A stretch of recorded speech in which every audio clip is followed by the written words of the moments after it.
Halo, perkenalkan nama saya Tori Peter Seswao, NIM 23320148, kelas D. Baik, pada video kali ini saya akan menjelaskan mengenai keterampilan berpikir analitis dalam pembelajaran micro teaching. Materi ini penting karena kemampuan berpikir analitis membantu calon guru pendidikan jasmani dalam merencanakan dan melaksanakan dan mengevaluasi atau memperbaiki proses pembelajaran. Micro teaching merupakan latihan mengajar dalam skala kecil yang bertujuan untuk meningkatkan kompetensi calon guru.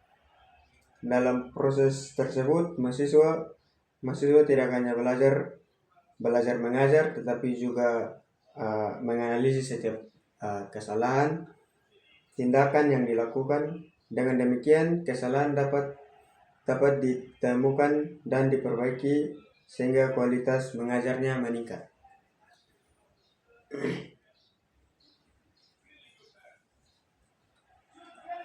Jika kita belajar micro teaching,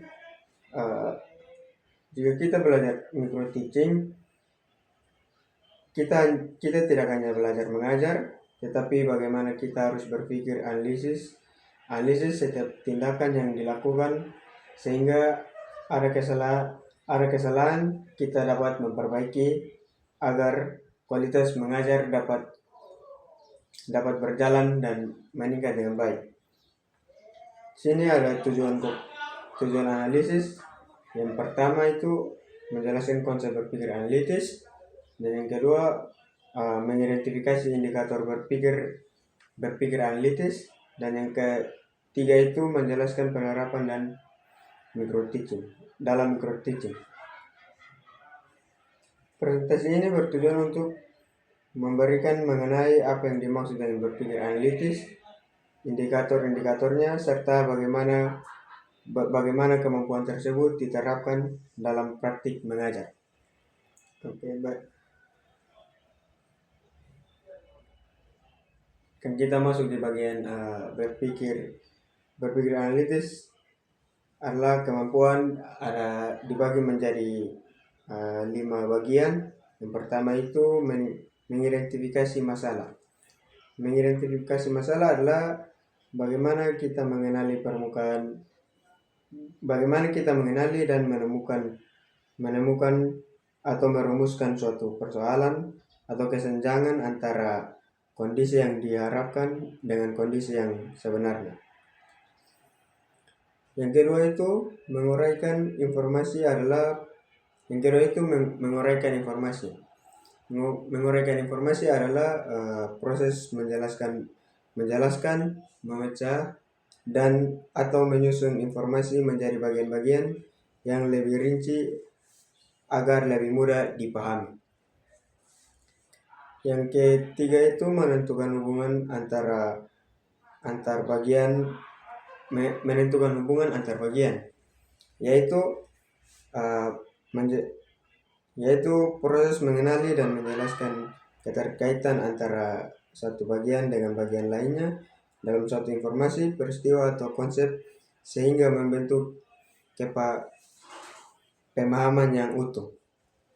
Yang terakhir, yang keempat itu menarik kesimpulan berdasarkan bukti yang sudah dipresentasikan atau sudah dilakukan oleh calon guru tersebut. Yang kelima itu mengambil keputusan yang tepat.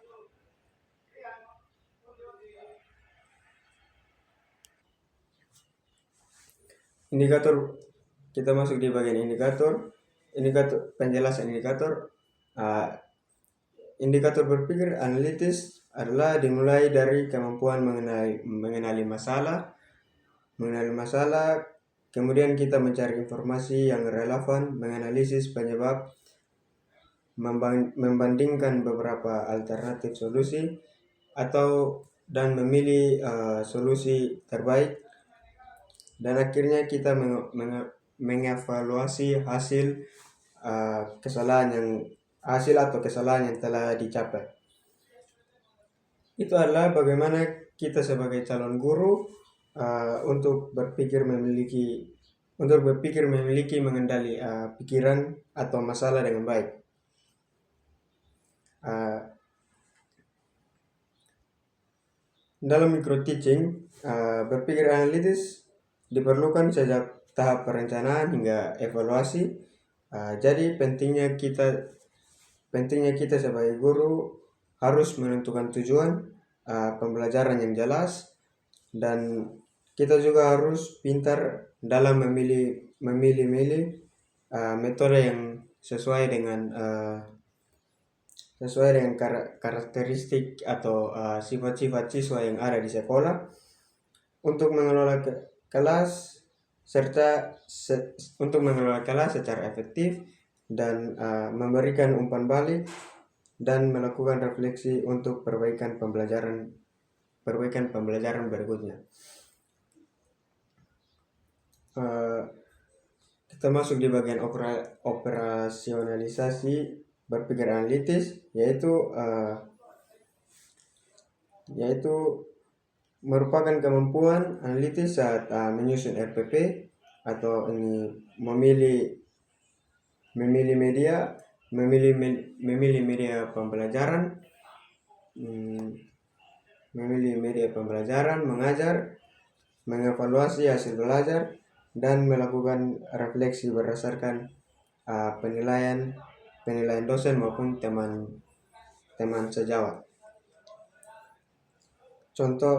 Contohnya yaitu ada yang pertama itu siswa kurang aktif mengikuti pembelajaran, siswa kurang instruksi dari guru atau dosen kurang jelas. Yang ketiga itu metode kurang menarik. Yang keempat itu media kurang sesuai. Jadi solusinya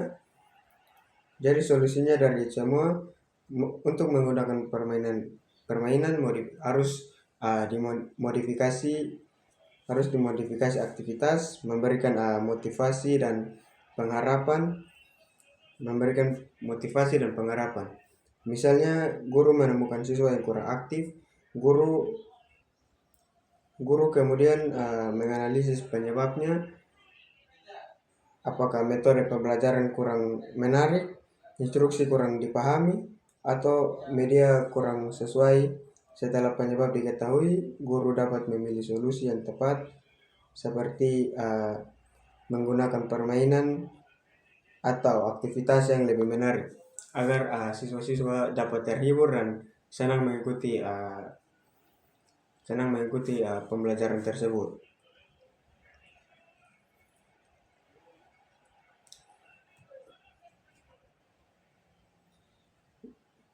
Baik, kita masuk di bagian manfaat.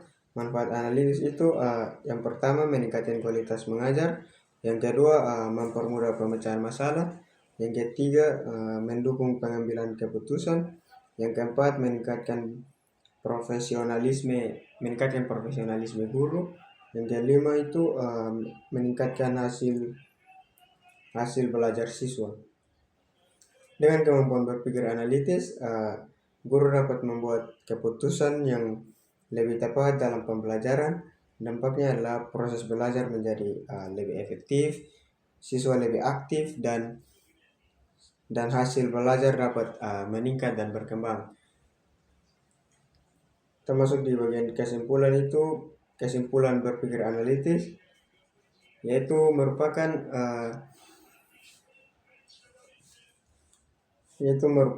kompetensi penting bagi calon guru.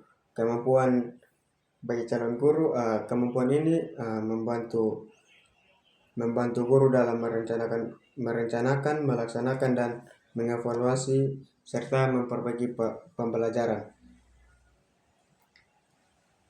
Micro teaching menjadi sarana efektif untuk melatih kemampuan tersebut.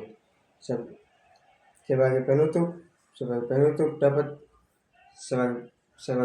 dapat disimpulkan bahwa berpikir analitis merupakan salah satu kompetensi utama guru yang harus dimiliki calon guru pendidikan jasmani, melalui micro teaching kemampuan ini dapat dilatih secara berkelanjutan sehingga mahasiswa menjadi guru yang profesional dan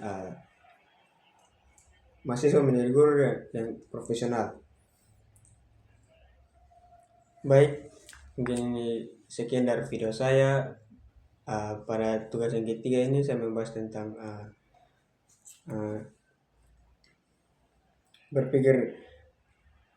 berpikir analitis dalam pembelajaran micro teaching.